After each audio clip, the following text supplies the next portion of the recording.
Национальный альянс Таджикистана призвал Россию прекратить войну.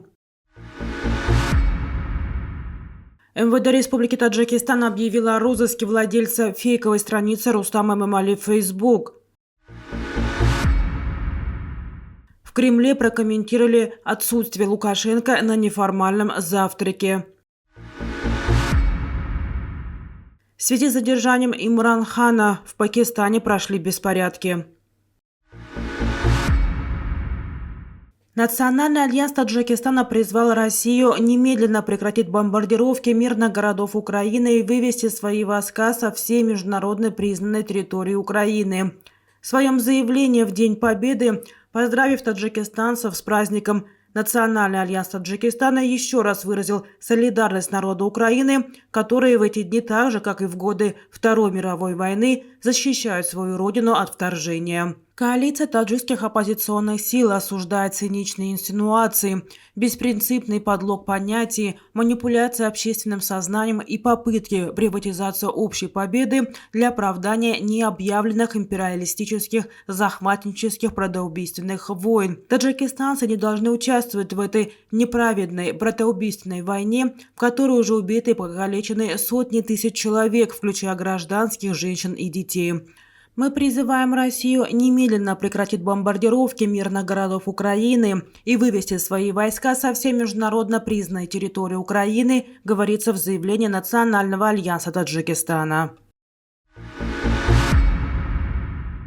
Управление уголовного розыска МВД Таджикистана распространило уведомление о том, что страница мэра Душанбе, председателя Маджлиса Милли Маджлис-Оли Таджикистана Рустама Эмомали в Facebook является фейковой, а владелец этой страницы разыскивается. На официальной странице МВД в Facebook сообщается, что аккаунт не имеет никакого отношения к Рустаму Эмомали, и все посты опубликованы неизвестным лицом. Во избежание нежелательных инцидентов просим вас воздержаться от комментариев и других действий на этой странице, говорится в сообщении управления. Отмечается, что владелец этого аккаунта будет привлечен к ответственности по закону. Это не первый случай, когда власти предупреждают об открытии фейковых страниц от имени Рустама Эмомали в социальных сетях. Ранее мэрия Душанбе сообщала, что в Facebook от имени мэра столицы было открыто не менее 3 страниц, и все они являются фейковыми. Тогда городская администрация обратилась к МВД и просила выявить организаторов этих страниц, а также цели, с которыми они открывались. До сих пор о задержании кого-либо по этим фактам официально не сообщалось. В мэрии заявили, что у Рустама Эмомали нет страниц в социальных сетях. Пресс-секретарь президента России Дмитрий Песков объяснил отсутствие президента Беларуси Александра Лукашенко на неформальном завтраке в Кремле после Парада Победы 9 мая, передает «Коммерсант».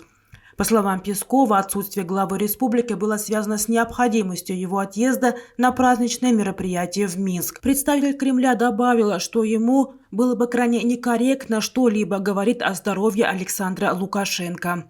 На параде Победы в Москве в этом году присутствовали лидеры 7 стран – президенты Беларуси, Казахстана, Кыргызстана, Таджикистана, Туркмении и Узбекистана, а также премьер Армении. После парада они вместе с Владимиром Путиным возложили цветы к могиле неизвестного солдата. Затем состоялся неформальный завтрак в Кремле. Однако Лукашенко после окончания покинул Москву и поспешно улетел в Минск. В некоторых СМИ ходили слухи о том, что у него якобы проблема со здоровьем, что и стало причиной отъезда. Позже, 9 мая, президент Беларуси появился в Минске, где возложил венок к моменту на площади Победы. Во время дальнейшей праздничной церемонии Лукашенко не выступал с речью. Это по поручению главы государства сделал министр обороны страны Виктор Хренин. Помимо Александра Лукашенко, на неформальном завтраке также отсутствовал президент Кыргызстана Садыр Жапаров. В Пакистане задержали бывшего премьер-министра и главу оппозиционной партии «Движение за справедливость» Имран Хана, после чего в стране начались массовые беспорядки, сообщает ГО-ТВ. Экс-премьера взяли под стражу в здании суда в Исламабаде, куда тот прибыл в рамках рассмотрения дела о нецелевом растрате средств фонда «Аль-Кадер Траст». Политик пользуется значительной поддержкой населения, выступая за внеочередные выборы и пытается добиться разрешения Верховного суда для организации выборов в 2 провинциях страны в качестве первого шага для восстановления власти, пишет издание. Его сторонники вышли на протесты, во время которых подожгли офис «Радио Пакистан» и авиабазу ВВС страны в Мианвали. Нападению также подверглось здание межведомственной разведки. Местные СМИ сообщают, что власти страны ограничили мобильный интернет, а полиция применяет слезоточивый газ.